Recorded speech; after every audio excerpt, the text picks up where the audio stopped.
Hi, Dave Roscoe here.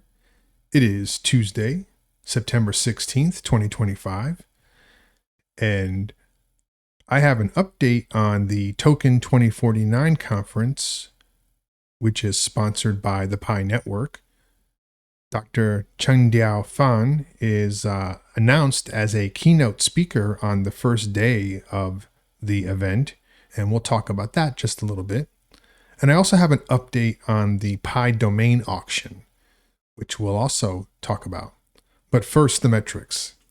The anti-scammer bot stands at 7 wins, 3 losses.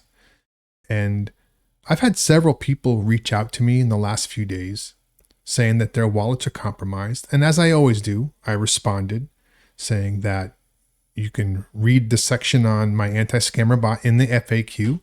And if you still want my help, to contact me at an email address that I provide.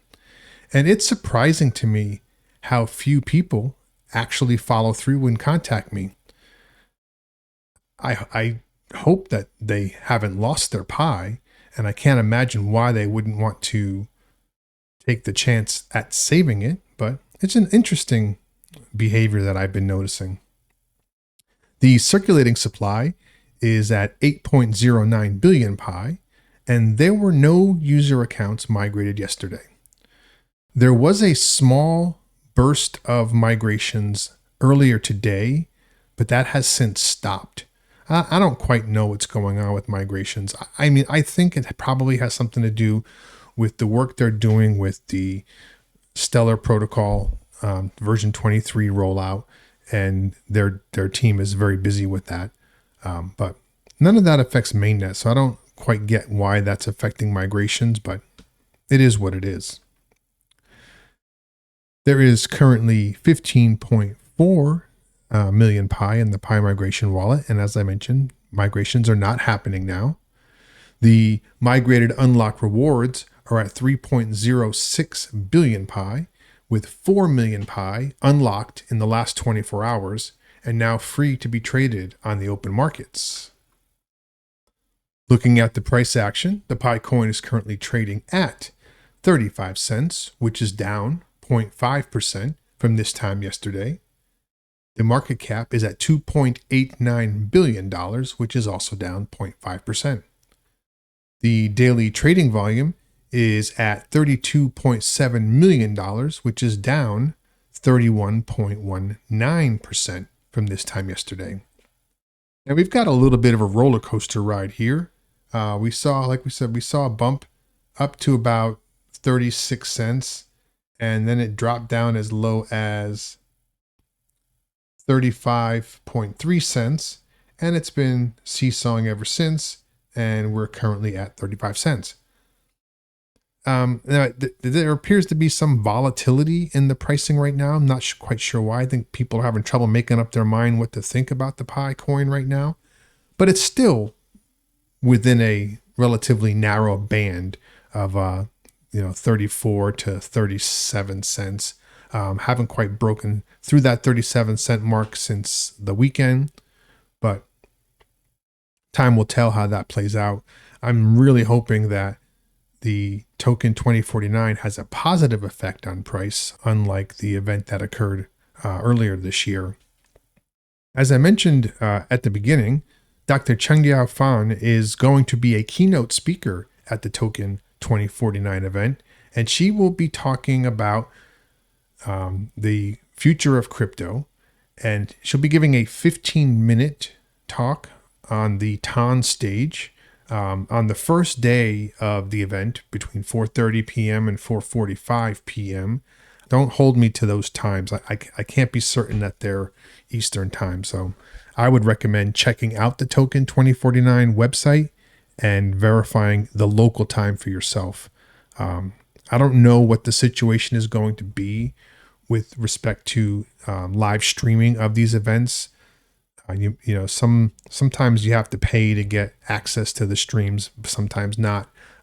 So definitely check that out and get your information straight before the day of the event so that you're not scrambling.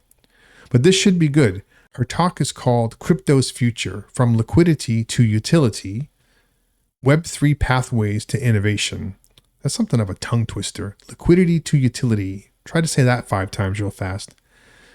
This proves to be interesting. We've never seen Dr. Fahn talking publicly on a global stage. So it'll be interesting to see how she carries herself.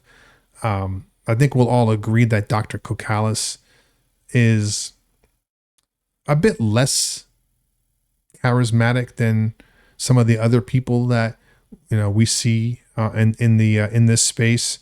So maybe this will be a refreshing change. And finally, there's been an update on the Pi domain auction. Once again, the deadline has been extended, but this time only by a few days. I think it's a few days.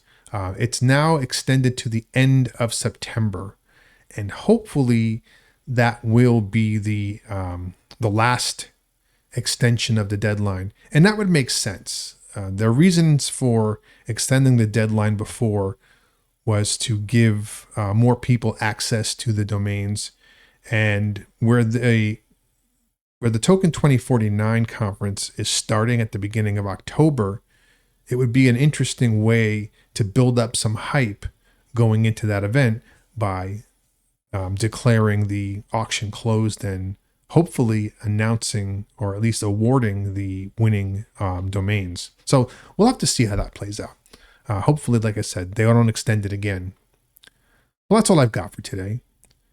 Someone in the comments had talked about another YouTube channel that seems to be finding more news or better news than I'm finding, and that's surprising. I don't embrace news from unreliable sources, so there's definitely a lot of that out there. So if you find that kind of thing interesting, by all means check it out. There's no reason why you can't watch other Pi channels just because you watch this one.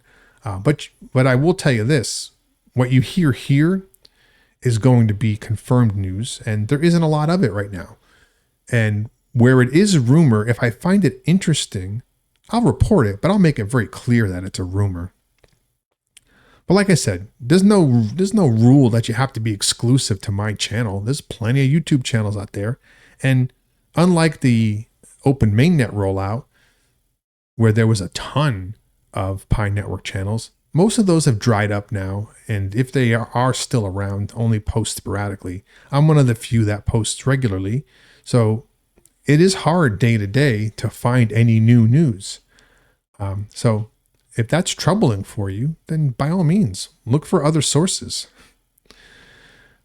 But anyway, if anything breaks, I'll be back here to let you know. But until then, don't panic, stay the course, and remember, the success of the Pi Network begins with you.